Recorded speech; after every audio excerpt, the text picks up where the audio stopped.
The election is less than 2 weeks away, and with polling still pretty much neck and neck, it feels like watching a slow-motion car crash. We could be in for 4 more years of Trump, and that feels insane. We've had nearly a decade to really get to know what this dude's all about, and there's still roughly half the voting populace who thinks he's the ideal person to be running the country. Now, Kamala Harris, Joe Biden, and the Democratic Party certainly deserve a lot of the blame for that, especially with their inexplicable bottom-of-the-ninth strategy of embracing the likes of Dick Cheney in a pointless effort to appeal to Republicans who they will never love them. They're not coming. They will not love you no matter how much you want them to. In fact, it's driving Democrats away from you. But, say what you will about the Democrats. They never caused a deadly E. coli outbreak. And I guess technically Trump didn't do that either, but it's pretty ironic timing that right after his dumb little campaign stunt where he pretended to work at McDonald's for a total of 30 minutes, a bunch of McDonald's customers across the country came down with E. coli bacterial infections. But to be clear, the affected McDonald's locations are all in totally different parts of the country from where Trump was working the drive-thru, allegedly. He allegedly have nothing to do with this. When he filled his diaper while working at the McDonald's, that E. coli did not travel through the air. Violating just a bunch of health codes working back there, by the way. So the timing of these two McDonald's-related stories also, of course, led lots of Trump supporters to conclude that the E. coli news is simply a deep state false flag meant to hurt Trump. Oh, of course. It's so funny that both sides are like, the timing is really Everyone's suspect. Stupid. Everyone's a fucking idiot. Everyone is just the wolf hitting themselves in the head with a mallet constantly.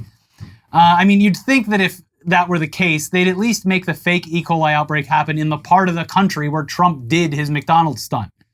But a key aspect of fascism is characterizing your enemies as simultaneously frighteningly powerful and also weak and incompetent. That's one of the 14 core elements of fascism that Umberto Eco famously listed in his essay Ur-Fascism, based on his own experiences living under Mussolini. It's a great essay that's pretty shockingly relevant to our current situation. We'll leave a link down below, but the reason we bring up fascism is General John Kelly, Trump's longest-serving chief of staff in his term as president.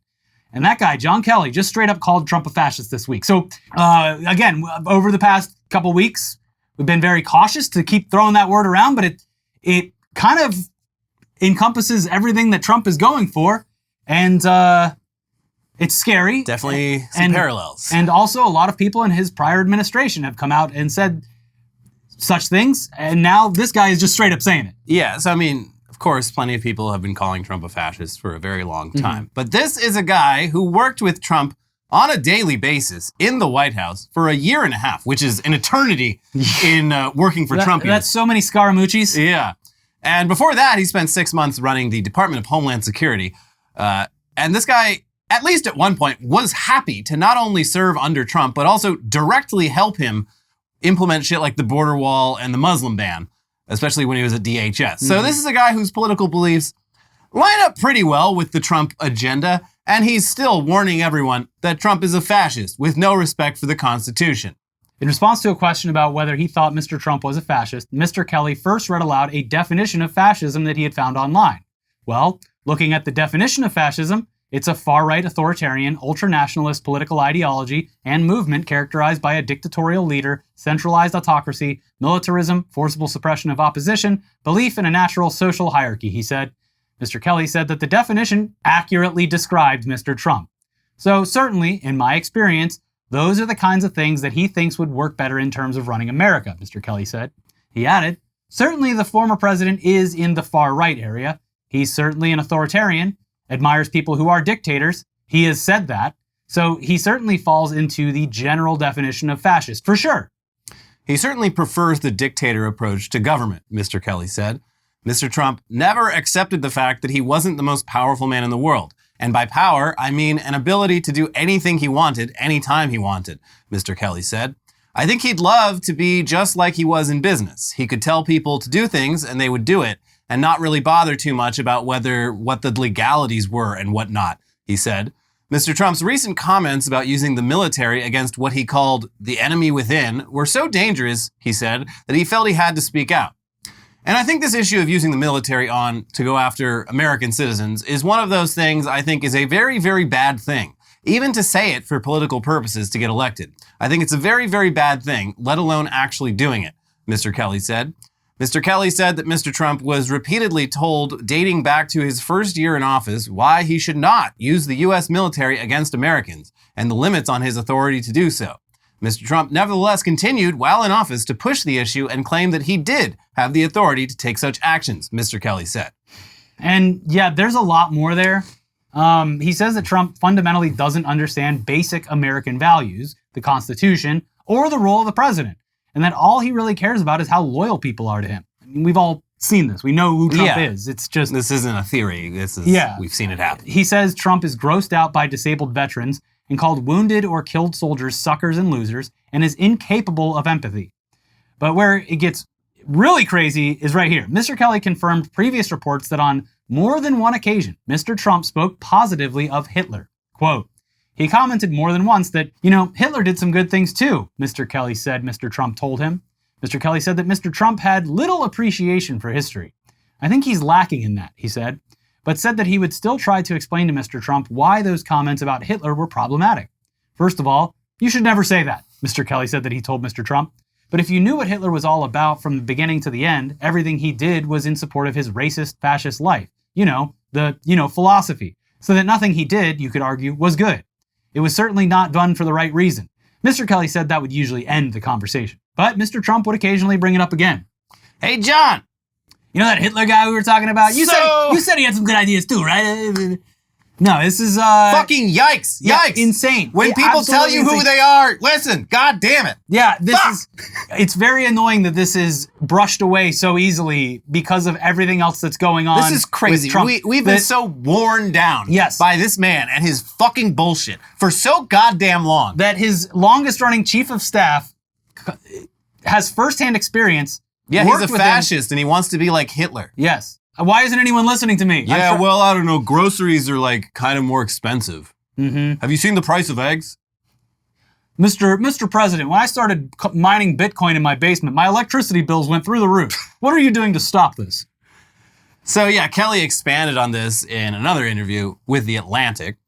This week, I asked Kelly about their exchange. He told me that when Trump raised the subject of German generals, Kelly responded by asking, "Do you mean Bismarck's generals?"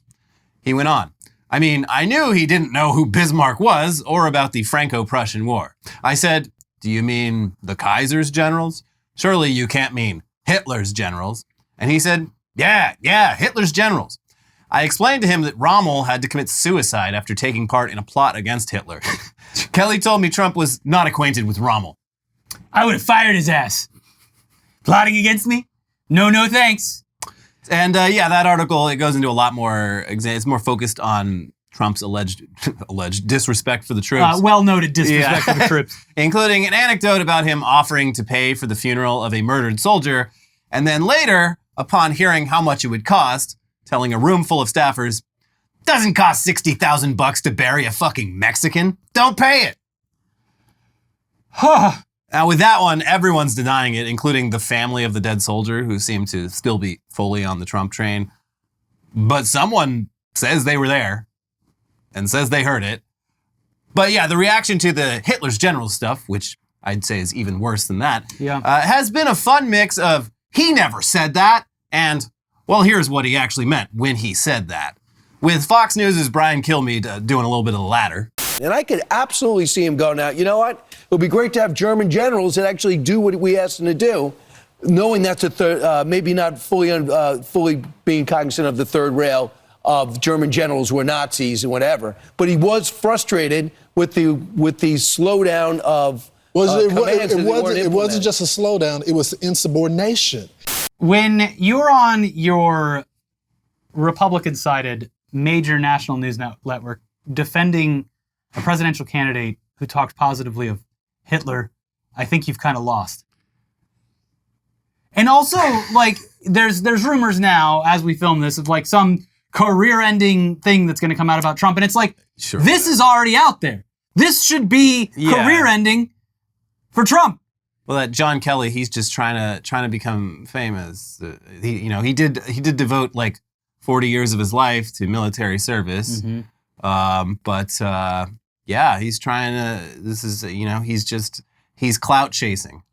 It is absurd that, based on the polls, that this is so close. Like, it makes me feel very, very bad about the country that I live in. Yeah, that people are willing to turn a blind eye to this just obvious fascist grab, and not even turn a blind eye to it, support it. I don't want it to happen, but if it happens, we fucking deserve it, is kind of where I'm at right now. I'm in a dark place. It is not a good feeling right now. I'm very hopeful in the sense that I think that it's going to be a landslide for Kamala. Not that I think that she's not that I think that she's the perfect candidate, but I feel like the polls are wildly. But have you seen the poly market? Exactly. These people have money on the line. That's exactly what I'm talking about. They wouldn't place the money on the bets if they didn't think that there was a chance that Trump would win. Surely it's not. It's very bizarre that a gambling website has become like a data point at all in how people talk about this election. It is. I'm hopeful. Anything could happen, but I'm trying to stay on the positive side of things and stay hopeful that this will not happen. And despite his best efforts to try and claim that he won, despite it not being true, that doesn't happen and everything gets sorted out in January. But the funniest possible outcome is Trump winning the popular vote and losing the Electoral College vote. That would be funny. And, it'd be funny until he used as a pretext to seize power. Yes. Yeah, and then it wouldn't be funny anymore, but it would be a quick and easy way to get rid of the Electoral College. Yeah, that shit's got to go. I hate that shit. It's a dumb idea. The founders are fucking dumb for that shit. What the fuck were they thinking? Why, that's one of the reasons, this election, but every presidential election, fucking bums me out, is 90% of the population really has no fucking input on the results. Mm-hmm. It's only really Pennsylvania and Michigan and maybe a couple others where, your vote really fucking matters. But it's if you're voting for Trump in California, you're throwing it away. If you're voting for Kamala Harris in Alabama, you're throwing your vote away. It's stupid. I wish our votes mattered. Your votes do matter a lot more in the down ballot. Yes. It's important to vote. Yes, it but is. the Electoral College sucks. Mm-hmm. It's bullshit. It's got to go. But anyways, this fascism stuff really isn't news if you've been paying attention and know your history. Fascism isn't just authoritarianism or right-wing or everything I don't like is fascism. It's a pretty specific thing. And we would recommend reading that Umberto Eco essay or maybe Robert O. Paxton's book, The Anatomy of Fascism, for a fleshed out definition. Or Richard J. Evans' Third Reich trilogy if you really like reading thousands of pages about this. But for a while now, it's applied to Trump and the culture around him. The obsession with and scapegoating of illegal immigrants and trans people, who together make up maybe 1% of the total population, definitely has parallels to the Nazis' obsession with and scapegoating of Jews, who in 1933 made up less than 1% of the German population, as just one example out of many. The conspiratorial thinking, the hostility to academia and expertise, the dismissal of any and all criticism, the rejection of modernity in favor of an idealized rose-tinted version of the past when things were great. It just checks a lot of boxes here. Yeah. And this is a lot of these have been hallmarks of American culture going back to at least World War II, maybe even sooner. We've been primed for fascism for a while, but things have been kept mostly chill. Mostly. Yeah. But it's coming out now. It's happening. People are no longer scared to just straight up say what they want to happen. Where half the population is giving the thumbs up to rounding up and deporting immigrants, not even just illegal immigrants, but just everyone. Yeah. Just round everyone up. Round up everyone who isn't me. Mm-hmm. And then I have the whole country. Then you can spend the rest of your time finally getting a girlfriend like Tim Pool's going to do. Wait, don't deport all the girls. Mm-hmm. I haven't looked into that too much, but... he's taking time away from his show. To find a wife? Yeah, to lay down some roots, I guess. Okay. It's definitely not because he lost all of his funding because it was coming from Russia. It's definitely for other reasons. Well, maybe Russia can help him out with the whole wife situation. Maybe, we'll see. Anyway, probably the most important thing to note is that fascism in Italy and Germany, it did not happen overnight. Things were relatively calm at first. And what you picture in your mind when you think of fascism, it came about gradually over several years of incrementally normalizing increasingly extreme rhetoric and policies, like a lobster slowly being boiled and barely even realizing it. Scholars of fascism have for decades predicted that if it ever came to the US, it would have a Christian element to it that Italy and Germany's fascism notably lacked. And we can definitely see shades of that in the topic of abortion specifically. Mm-hmm. If Trump loses, it will likely be largely thanks to a majority of voters deciding that even if they don't personally like abortion, they find it a little bit icky, they still don't want the fucking government treating women who seek abortions as criminal fugitives. Mm-hmm. And speaking of which, 404 Media this week published an excellent article on how existing location tracking technology could be used to enforce abortion bans. It's a long read about a topic that we've been covering for years, recurringly, with nothing changing despite the topic coming up over and over again. Yeah. But here's some of it, and yeah, links to articles, as always, down the description. On a computer screen, a map shows the movements of smartphones around the globe. Zooming into an abortion clinic in the south of the United States, the online tool shows more than 700 red dots over the clinic itself, each representing a phone and, by extension, a person. The tool, called Locate X and made by a company called Babel Street, then narrows down to the movements of a specific device which had visited the clinic. This phone started at a residence in Alabama in mid-June. It then went by a Lowe's home improvement store, traveled along a highway, went past a gas station, visited a church, crossed over into Florida, and then stopped at the abortion clinic for approximately 2 hours. They had only been to the clinic once, according to the data. The device then headed back and crossed back over into Alabama. The tool also showed their potential home, based on the high frequency at which the device stopped there. The tool clearly shows this home address on its map interface. In other words, someone had traveled from Alabama, where abortion is illegal after the June 2022 overturning of Roe v. Wade, to an abortion clinic in Florida, where abortion is limited but still available early in a pregnancy. Based on the data alone, it is unclear who exactly this person is or what they were doing, whether they were receiving an abortion themselves, assisting someone seeking one, or going to the clinic for another reason. But it would be trivial for U.S. authorities, some of which already have access to this tool, to go one step further and unmask this or other abortion clinic visitors. This data is available without a warrant as long as you pay to access it. And yeah, it's easy to imagine law enforcement using it to harass or prosecute anyone who visits an abortion clinic, even if they cross state lines to a state where abortion is legal. The underlying tech and the shady industry around it are something that we've covered for years, and it stems from the apps on your phone tracking your location and then just selling that information to the highest bidder. And this data doesn't include your name or any personally identifying information, but it's very easy to figure that stuff out just based on where the little red dot is at night, your house, and where it is most of the day, your job. Seems like this kind of thing really ought to be fucking illegal, but again, this is America. Freedom. Not Europe. It's very like this. Yes, every year or two we see some insane story where everyone gasps for a collective 3 days. That's possible. All thanks to the apps on your phone selling data that maybe we should make it illegal for them to sell. Pennies on the dollar. Yeah. It's crazy. We've at least got a handful of elected officials who do want to do something about this. And a representative for the FTC quoted in the story indicated it's at least on their radar.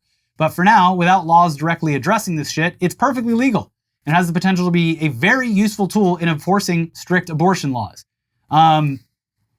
Yeah, this is just an insane conclusion to this, that tracking people's movements for abortion access. Because usually it's tracking you to see like, oh, maybe you stopped at the Nike store and you're interested in some shoes. We're going to sell you some shoes. Yeah. And the New York Times recently did an interactive article about abortion, and they were like talking to healthcare providers in southern states who were still like following the law, but that meant like they had to suddenly report a lot of their work like to the police, or like by law they have to like call up the fucking cops and say like, okay, I gave an abortion to this person and here's why it was legal. And the cops would like follow up on it. And yeah, it's just fucking creepy.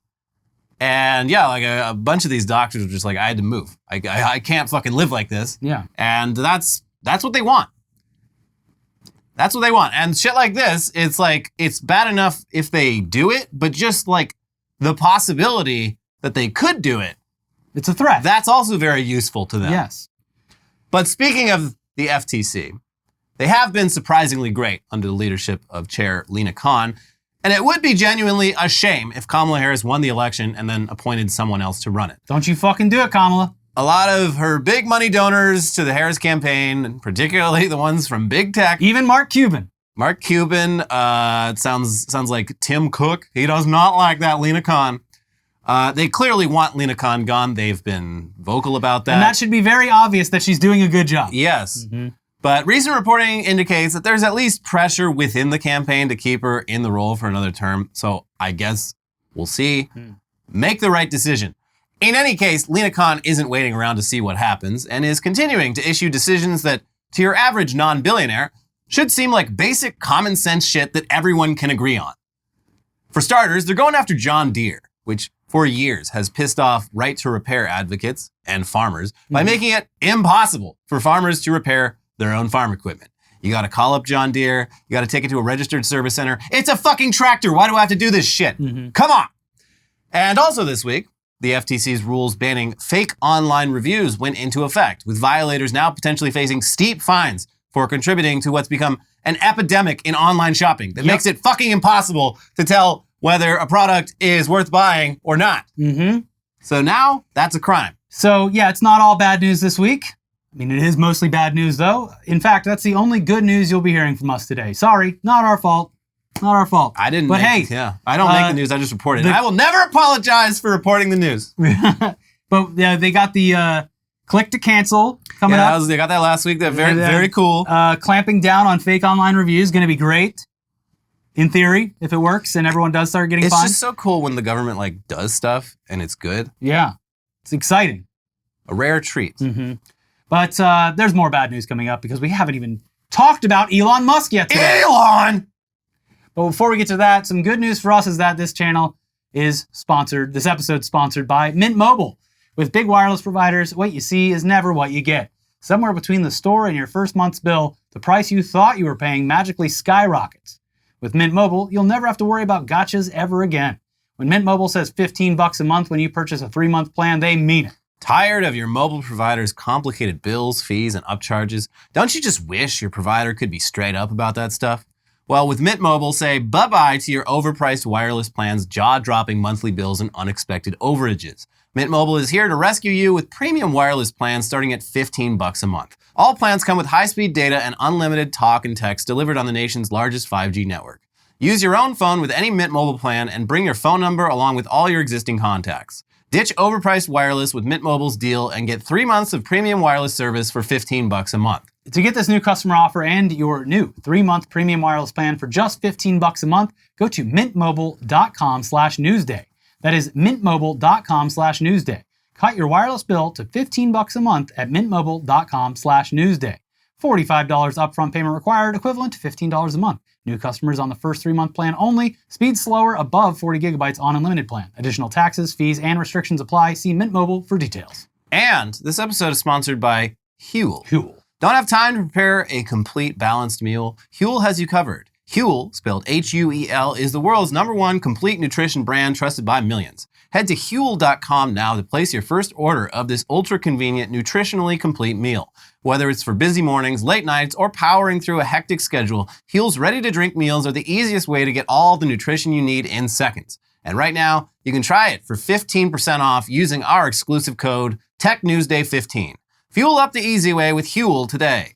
Huel is expertly designed to be perfectly balanced with all the nutrients your body needs from a meal, which takes the guesswork out of healthy eating, and it comes in very handy when you need sustenance right now and don't have time to prep and cook a meal and don't want to go spend a bunch of money on takeout.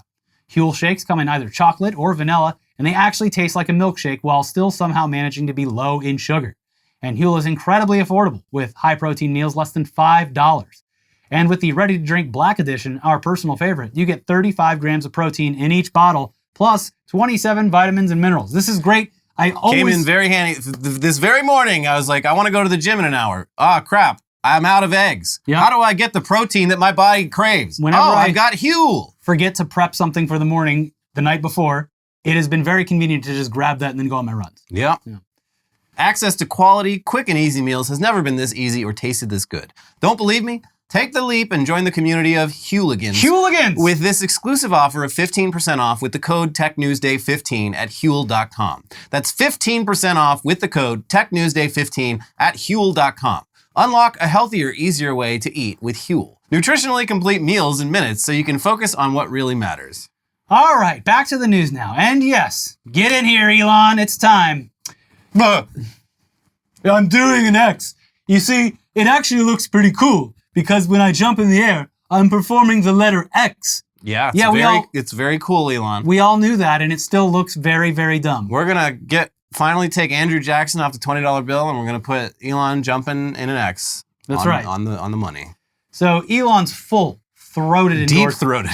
endorsement of Donald Trump, the insane amount of money that he's spending to help elect Trump, and his insistence on repeatedly jumping around like a dipshit on stage at Trump rallies is all pretty unprecedented in modern U.S. political history. But it definitely makes sense when you look at what's at stake for him and what he stands to gain. This week, the New York Times published a piece examining the relationships between Musk's companies and the U.S. government. And yeah, as you know, a ton of his wealth comes directly from government contracts. And with a friend in the White House, that could be a lot more money. But also at the same time, Musk's companies are currently under investigation by a bunch of government agencies and are constantly testing the boundaries of government regulation.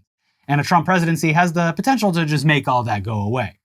Because Trump rewards those who are loyal. And Elon has been a very loyal boy. He's been on his knees. Giving me the endorsement of a lifetime. Licking my hand.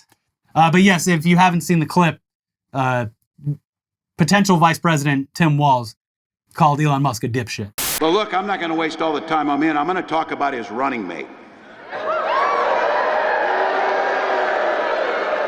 His running mate, Elon Musk. Elon's on that stage, jumping around, skipping like a dipshit on these things. You know it. And God bless him because it's so, not to derail the conversation again, but like the vibes were definitely better around the time Tim Walz came on as VP and he was being folksy and telling it like it is and calling them weird. And then they weird pivot where they were like, we should actually be paying a lot of attention to Republicans. There were literally Democratic consultants who were quoted saying, like, we got to cut this weird stuff out. It doesn't play with the voters. And there was like that time in September, too, where it was like, the team that helped on the Hillary campaign is going to join forces. Yeah. But it's just like, no. We have loaded this gun, and I'm aiming it directly at my own foot. Yeah. This is how I win the race. Again, just a lot of missed opportunities. So, yeah, I mean, anyway, it was nice to see a brief flash of that when he called Elon Musk a dipshit dancing. I hope it hurt his feelings. But here's some of the reporting on all of that. Elon Musk's influence over the federal government is extraordinary and extraordinarily lucrative. Mr. Musk's rocket company, SpaceX, effectively dictates NASA's rocket launch schedule. The Defense Department relies on him to get most of its satellites to orbit. His companies were promised $3 billion across nearly 100 different contracts last year with 17 federal agencies. His entanglements with federal regulators are also numerous and adversarial. His companies have been targeted in at least 20 recent investigations or reviews, including over the safety of his Tesla cars and the environmental damage caused by his rockets. Given Mr. Musk's immense business footprint, he will be a major player no matter who wins the election. But he has thrown his fortune and power behind former President Donald J. Trump, and, in return, Mr. Trump has vowed to make Mr. Musk head of a new Government Efficiency Commission with the power to recommend wide-ranging cuts at federal agencies and changes to federal rules. That would essentially give the world's richest man and a major government contractor the power to regulate the regulators who hold sway over his companies, amounting to a potentially enormous conflict of interest. Yes, the exact definition of a conflict of interest. It would be insane. The ultimate conclusion of that. Yeah. Yes. It's fucking obvious too. It's one again. It's just like they're doing everything out in the open. It's right there. Yeah. Is that the country you want to live in? Apparently. Half the people do. Fuck. And they go on to list various conflicts Elon currently has with the FCC, the FAA, the FTC, the SEC, the EPA, and the NLRB, the DOJ, and so on and so on and so on. All of which stem from these agencies just enforcing their rules, but which Elon repeatedly frames in public statements as the government personally having it out for him. So under a Trump presidency, that would presumably all be much less of a problem, especially with Elon himself in charge of government efficiency, whatever that means. But there's also other benefits to having Trump in office, like paying much lower taxes, as opposed to under Kamala Harris, who has indicated that she will try to tax unrealized capital gains, which makes up a huge chunk of his wealth. And on top of that, if Trump does appoint Musk as the head of the Department of Government Efficiency or whatever. It spells Doge. Doge. There's even more lucrative tax breaks for him. Here's the lever. Thanks to a provision buried in the tax code, Elon Musk could reap one of the largest personalized tax breaks in American history if former President Donald Trump wins the 2024 election and fulfills his pledge to appoint Musk to a top government post, according to tax and ethics experts' review of long-standing statutes. This special tax benefit, which is only available to federal officials, would be in addition to massive tax breaks Musk could reap if a new Trump administration further cuts income and other taxes for billionaires. And it's a long article, but basically, when someone is appointed to a cabinet position, they're supposed to divest from any holdings they have that are in direct conflict of interest to their government work, which for Musk would be basically all of his companies. Seems unlikely he'd want to do that. But if he does, he wouldn't have to pay any capital gains tax on any of that Tesla and SpaceX stock that he sells, because there's a little loophole that would let him just defer it indefinitely. And government officials have done this in the past. Henry Paulson, who was in the George W. Bush administration at the end and oversaw part of the financial crisis, he didn't pay like billions in capital gains despite divesting. Mm-hmm. Again, though, divestment, it doesn't seem like something Elon would want to do. So it is kind of weird how enthusiastic he is about working for Trump. Unless he's confident that the government agencies that would force him to divest would somehow make a little exception for him. Hey, anything's possible, I guess. Especially if he's the one who decides who to fire and who gets to stay. Oh, weird. The guy in charge of making sure everyone divests from their conflicts of interest doesn't work there anymore. So what are you going to do about it? Anyways, one of the other reasons Elon is so gung-ho about Trump is that, according to Elon, if Harris wins, he'll be going to prison. Oh my God, I wish. Which, yeah, it seems like an exaggeration, but the stuff he and his political action committee have been doing lately have put him in the crosshairs of the Department of Justice for seeming a whole lot like paying people to register to vote, which is illegal. Here's CNN. The Justice Department warned Elon Musk's America PAC in recent days that his $1 million sweepstakes to register voters in swing states may violate federal law. People briefed on the matter told CNN. Musk, who has thrown his support behind former President Donald Trump and is spending millions of dollars supporting his candidacy, has publicized the $1 million prize by his political action committee, aiming to increase voter registrations in hotly contested states. Musk's initial promise to pay prizes to registered voters immediately raised concerns from election law experts and some state officials who questioned whether it ran afoul of the law. Federal law bars paying people to register to vote. The language of the petition currently promises $1 million prizes to people chosen at random for signing a petition in support of the First and Second Amendment freedoms. But to sign the petition, you must be registered to vote in specific states. A letter from the Justice Department's Public Integrity Section, which investigates potential election-related law violations, went to Musk's Political Action Committee, according to people briefed on the matter. So yeah, just throw that on the pile of legal issues Elon Musk isn't too worried about as long as Trump wins and makes it all go away. Poof. But if Trump doesn't win, we might have some very fun criminal prosecution of Elon Musk to look forward to. And we definitely need something to look forward to right now. It's so bleak. And with the betting market shit, all I can say about that is the other thing, this what I said on the video earlier this week, is that with the results of the election potentially being, or almost certainly being called into question immediately, these gambling websites that are based overseas for the most part are Americans can't even gamble. They'll be under no obligation to pay anyone out. Yeah. I don't know. I guess it's a toss-up. I guess we'll never know who really won. And when you look at how much Elon Musk is spending through things like his super PAC and elsewhere, giving away all this money, it doesn't take too much to figure out that there's probably a bunch of really, really, really rich people juicing the numbers on that because there's a potential reward for them in it, and that's a Trump presidency. If they can shift the public narrative to assuming that Trump's going to win in a landslide, which even if he doesn't, that allows them to have some kind of burden of proof to say that, well, look at all this. How is it possible that he lost this badly when the betting markets... Yeah, something's fishy about these results. The betting markets said he was a lock to win. Anyway, also Elon, of course, using everything he's spreading fake news on Twitter.com on the daily basis. Today, in response to the John Kelly fascism thing, he knowingly shared a totally fake Atlantic headline that said Trump is literally Hitler, and he's like, "Can you believe what they're printing frothing, in the fake news?" Yeah. It's like, well, they're not printing that. That's something you made up. It's literally. This is what straw man means. You're arguing with a straw man.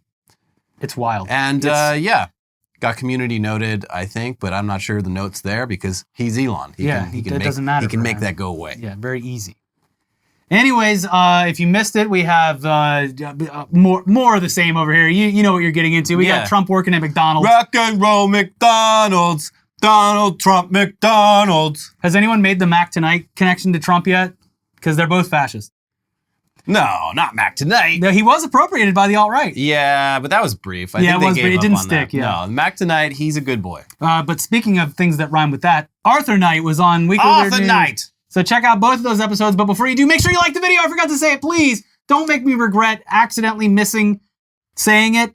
Please like the video. Subscribe to the channel. Leave a comment. Leave a comment down below. Remember, it's a forum down there. You just start a topic. It's a new social network with no Elon. That's right. Down there. Check out the videos are up there now. Now you can check them out. Make sure you like the video, and we'll see you soon. Bye-bye.